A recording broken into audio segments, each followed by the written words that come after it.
ሳታገኛት ተመለስክ። ብሩክ አብሮት ነበር። ጥሩ አላደረክም። ይቅር በለው በቃ ሞገስ፣ እንደዚህ ቂመኛ ነህ እንዴ? የማደርገው ነገር ትክክል አይደለም እንዴ? አዎ ጓደኛ አይደል? ያውም ደግሞ የልጅነት ጓደኛ። እሱ ለልጁ ብሎ ነው አይደል? አንተም ደግሞ ለእኔ ብለን የተቀየመ አስከፍተኛል እኮ ላይ ራስን በሱ ቦታ አድርገህ ይኸው። ደግሞም ትክክል ነበር። ምንድነው ትክክል? ምን ላይ ትክክል ሆነው? አንቺን ለዝና አሳልፈው መስጠት ነው ትክክል? አዎ ይሄን በማድረጉ ልጁን አዳነ። እንዴት ነው አተኝም ታዲያ? አንተስ አተኝም? እኔ እንኳን ደክሞኛል እተኛለሁ። ትንሽ ልቆይ ብዬ ነው። ደግሞ ቅድስት ልጅ የተረፈችው በአንቺና በሞገስ ኃይል ነው። ውለታሽ እንዴት እንደመመለሰው ላላችሁ። ችግር የለውም። ምሳሌ ለእኔስ ቢሆን ልጅ አይደላችሁ? ምን ላድርግልሽ? እኔ የምፈልገው ታነማ ከነምሳሌ ጋር ከሶስተኛ ላይ ያቋረጥሽው? አዎ ከእሷ ሁለት ዝቅ ብለሽ ነው የምትመዘገብ። ኧረ በእናትህ ይቅርብኝ። ወስጄ ላስመዝገብሽ? ኧረ ተው ቡራ፣ እስቲ መጀመሪያ የተጀመረው ነገር ዳር ይድረስና ከዛ በኋላ ስለ ቀጣይ ህይወት ያስባል። አይዞሽ ሞት አፈር ልሶ እንደሚነሳ ነው ማለት ነው። በቃ ተነስ። ሰላም ሰላም፣ ጤና ይስጥልኝ ውድና የተከበራችሁ የቻናሌ ቤተሰቦች ሁላችሁም በያላችሁበት ዓለም ዳርቻ ሰላማችሁ እንደ ምድር አሸዋ እንደ ሰማይ ከዋክብት ብዝት ተረፍረፍ ይበልኝ እያልኩኝ እነሆ ዛሬ ይዤላችሁ ከች ብያለሁኝ ማለት ነው። እንግዲህ ለቻናሌ አዲስ የሆናችሁ ሰብስክራይብ አድርጉ፣ ነባሮች ደግሞ ላይክ ኮመንት ያደረጋችሁ ሀሳብ አስተያየታችሁን በጨዋነት ስጡኝ እላለሁኝ። እስከ መጨረሻው ካዳመጣችሁ ትማሩበታላችሁ፣ ታተርፉበታላችሁ ማለት ነው። እነሆ ዛሬ ይዤላችሁ የመጣሁት ታሪክ ምን ይላል? ከማንም አትበልጥም ከማንም አታንስም ይላል። በህይወትህ ስትኖር አንተ ከማንም አትበልጥም ከማንም አታንስም። መንገድህን በእግር ጉዞ ስለጀመርክ ቢመሽም ካሰብክበት አትቀርም። በውድ መኪና ስለተጓዝክም ከመድረሻህ አታልፍም። ጾምህን ስላደርክም ጠዋት አትሞትም። ጠግበህ ስላደርክም ዘላለማዊ አትሆንም። በህይወት ስትኖር አንተ ከማንም አትበልጥም ከማንም አታንስም። መንገድህን በእግርህ ጉዞ ስለተጓዝክ ቢመሽም ካሰብክበት አትቀርም። በውድ መኪና ስለተጓዝክም ከመድረሻህ አታልፍም።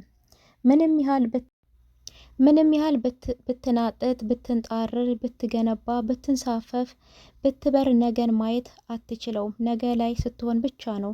መሬት ላይ ስለተኛህ የነገ ፀሐይ አታመልጥህም። ሰዎች ባላቸው ቁስ ሀብትን ንብረትን ያመዛዝናሉ። አንተ ግን ይህን አታድርግ። ሰዎችን አታወዳድር። ህይወትን በጸጋ ተቀበለ ኑር ይላል ማለት ነው። ህይወትን በጸጋ ተቀበለ ኑር ባለ ነገር እያመሰገን ህይወታችንን በጸጋ ተቀብለን መኖር እንዳለብን ነው እንግዲህ የሚያመለክተው ማለት ነው።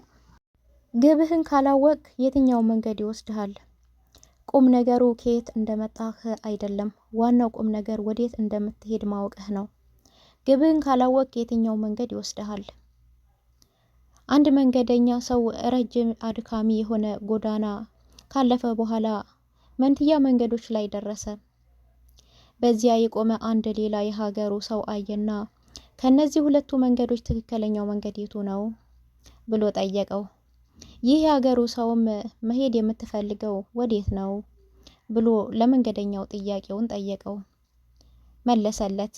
መንገደኛውም ወዴት መሄድ እንደፈለኩ ገና አላወቅኩም አለው። የቆመው ሰውም እንግዲያውስ ሁለቱም ትክክለኛ መንገድ ናቸው በማለት ለአንዴና ለመጨረሻ ጊዜ መለሰለት። መንገደኛውም የምትሄድበትን ካላወቅ የትኛው መንገድ ይወስድሃል የሚለው መልእክት ተቀብሎ መልእክቱን ገብቶኛል የሚል ዝምታ ተዋጠ።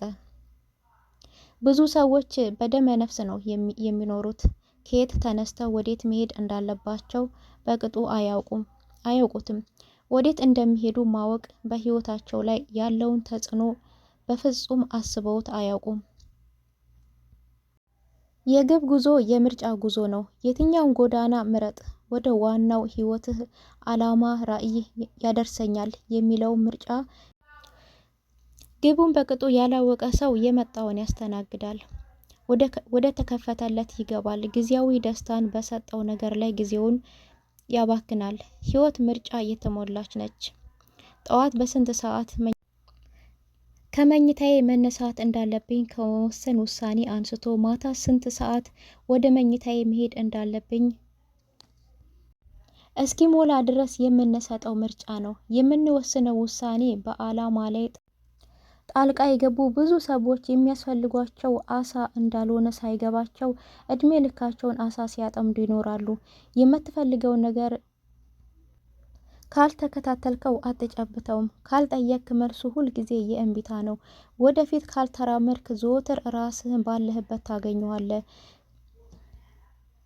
ግብ አልደርስ ያለ ሲመስልህ መቀየር ያለብህ ግብን አይደለም አደራረግህን እንጂ።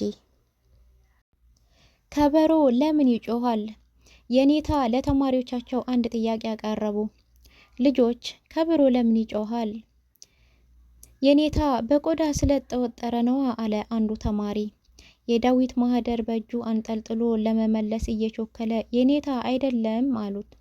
ሌላኛው ተማሪም የኔታ ከእንጨት ስለተሰራ ነው አለ። የለበሰውን ለምድ ከፍ ከፍ እያደረገ የኔታም ትንሽ ዝም ካሉ በኋላ አይደለም አሉ። ተማሪዎቹ ሁሉ ማውጣት ማውረድ ጀመሩ። በሀሳብ ተወጠሩ። ሁሉም የመጣለትንና የገመተው መናገር ቀጠለ። የሚመልስ ግን ጠፋ። አንድ የሁሉንም ምላሽ በእርጋታ ይሰማ የነበረ ተማሪ እጅ አወጣ። እሺ ልጄ አሉት። የኔታም ድምፁን ከፍ አደረገና የኔታ እድሉን ስለሰጡኝ አመሰግናለሁ ብሎ እጅ ከነሳ በኋላ የኔታ ከበሮ የሚጮኸው ባዶ ስለሆነ ነው አለ። የኔታም የልጁ ምላሽ በማድነቅ ከወንበራቸው በመነሳት ልጄ ተባረክ አሉት። ተማሪዎቹም በጭብጨባ አጀቡት። የኔታም ቀጠል አደረጉና ልጆች ባዶ የሆነ ነገር ሁሉ ይጮሃል፣ ውስጡ የሆነ ነገር ያለው እቃ ግን አይጮህም። የተማረ ሰው እንዲህ ነው። እውቀት ያለው አይጮህም፣ ጥበብ ያለው አይጮህም። ምን ጊዜም ባዶ የሆነ ሰው ሲጮህ፣ ጥበብ ያለው ሲፎክር፣ ጥበብ እንዳለው ሲፎክር፣ እውቀት የሌለው ሲያቅራራ ይታያል። እና ልጆቼ እናንተም ባዶ እንዳትሆኑ እውቀትን ጨምሩ። በእውቀት ላይ ጥበብ፣ በጥበብ ላይ እግዚአብሔርን መፍራት ጨምሩ። ምድራችንን በማስተማርና በመስበክ ሙሉ። ግን ባዶ የሆነ ደረቱን በዝማሬ የሞላ በሃይማኖትና በመግባር ግን ባዶ የሆነ ጌታ ሆይ ጌታ ሆይ የሚሉ ግን ጌታ የማያውቃቸው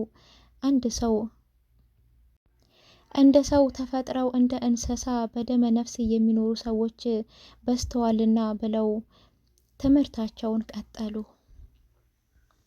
እግዚአብሔር ሁላችንንም ከባዶነት ይጠብቀን፣ አሜን። ክፉ ለራሱ ደግ ለራሱ። በአንድ የገጠር መንደር ይኖሩ የነበረ አንድ ቄስ ነበሩ። እኚህ ቄስም ዘወትር ትምህርት ሲያስተምሩ ብዙ ጊዜ እየደጋገሙ የሚናገሩ ጥቅስ ነበራቸው። ይህም ክፉ ለራሱ ደግ ለራሱ የሚል ነበረ። ይህንንም ጥቅስ አዘወትረው ከመናገራቸው የተነሳ የመንደሩ ሰው አባ ክፉ ለራሱ በማለት ይጠሯቸው ነበረ።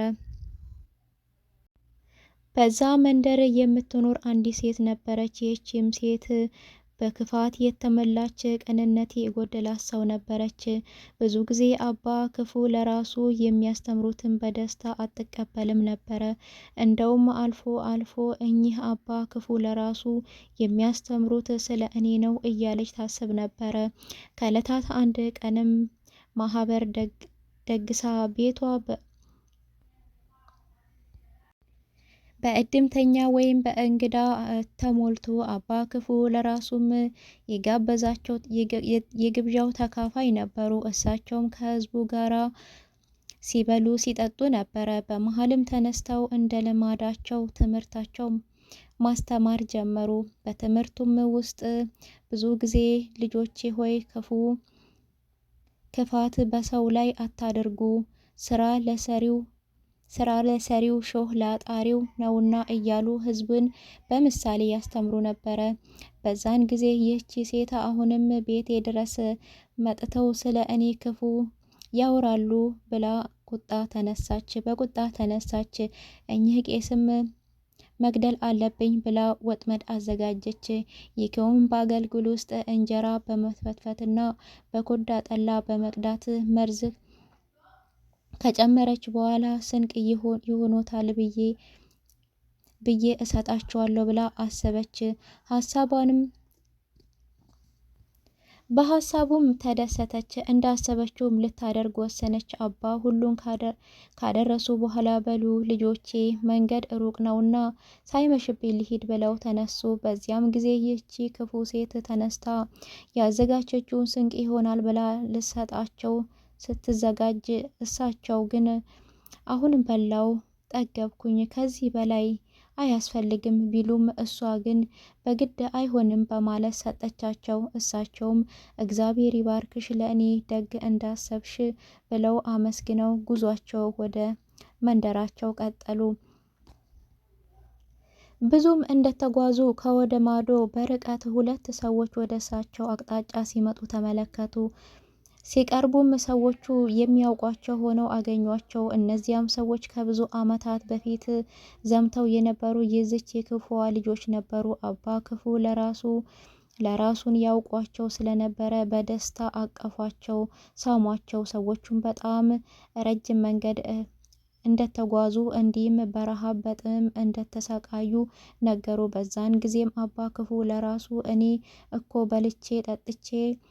በልቼ ጠጥቼ ጠግቤ ከእናታችሁ ቤት ነው የመጣሁት።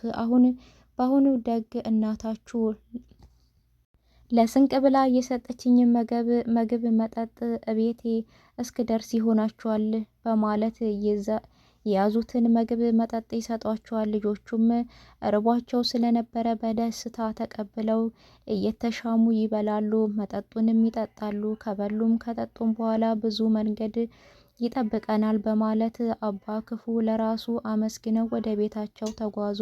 ወደ ቤታቸው አካባቢም ሲደርሱ ያያቸው አካባቢው ሰው በደስታ ልጆችሽ በሰላም መጡልሽ እንኳን ደስ ያለሽ እያሉ የልጆቻቸው በማጀብ ይዘዋቸው ወደ እናታቸው ቤት ይገባሉ። ጥቂት ከቆዩ በኋላም ተቃጠልን እያሉ መዝለፍለፍ የነበረውን ደስታ በቅጽበት ወደ ድንጋጤ ለወጡት። በዚያም ጊዜ ልጆቹ ምን ነካቸው በማለት ተጠየቀች። እነሱም መንገድ በጣም ርቦን ነበርና አባ ክፉ ለራሱ አግኝተውን አንቺ የሰጠሻቸውን ምግብ ሰጡን አሉ። እንዲህም መጠጡንም ጠጣን በማለት የገጠማቸውን ነገሯት። በዚያም ጊዜ በጣም በመደንገጥ እሷም እውነትም ክፉ ለራሱ በማለት ልጆቿ እንደማይተርፉ አውቃ በሉ የሬሳ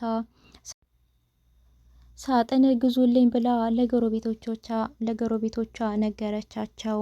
ክፉ ለራሱ ደግ ለራሱ ማለት ይሄ ነው። ሰው ልጅ ደግ ቢያደርግ ለራሱ ነው። እቺ ሰው አባ ክፉ ለራሱ ደግ ለራሱን እገላለሁ ብላ እንግዲህ የራሷ ልጆች ከብዙ በኋላ ከዘመቻ በኋላ የመጡትን ልጆች ነው በህይወት ያጣችውና እንግዲህ እሷ ያደረገችው ይሄ ያጋጥማል ብላ አይደለም። ነገር ግን መልካም ነገርን ብታደርግ ኖሮ የራሷ ልጆች ነበር የምታረፈው። እሷ ግን ጥሩ ነገር አላደረገች፣ መጥፎ ነገር ስላደረገኝ ያው ዞሮ ለአባ ክፉ ለራሱ ደግ ለራሱ ለእነሱ የተጠነሰሰው እንግዲህ ለእሷ ልጆች ሆኖላታል ማለት ነው። የሰው ልጅ ከቻለ ለሰው ልጅ መልካም ነገር ማሰብ ካልቻለ ደግሞ መተው ነው ማለት ነው። እና ክፉ ለራሱ ለደግ ለራሱ ነው። እንግዲህ ያው ትክክል ነው። እንግዲህ ያደረገችውን ነገር እሷ በራሷ ተከፍሏል። መጨረሻ ላይ እንግዲህ እውነትም ክፉ ለራሱ ደግ ለራሱ ነው ያለችው ማለት ነው። የዛሬ ቪዲዮ ይሄን ይመስላል። ባይ ባይ። ሁላችሁም ቴንኪው፣ አመሰግናለሁ።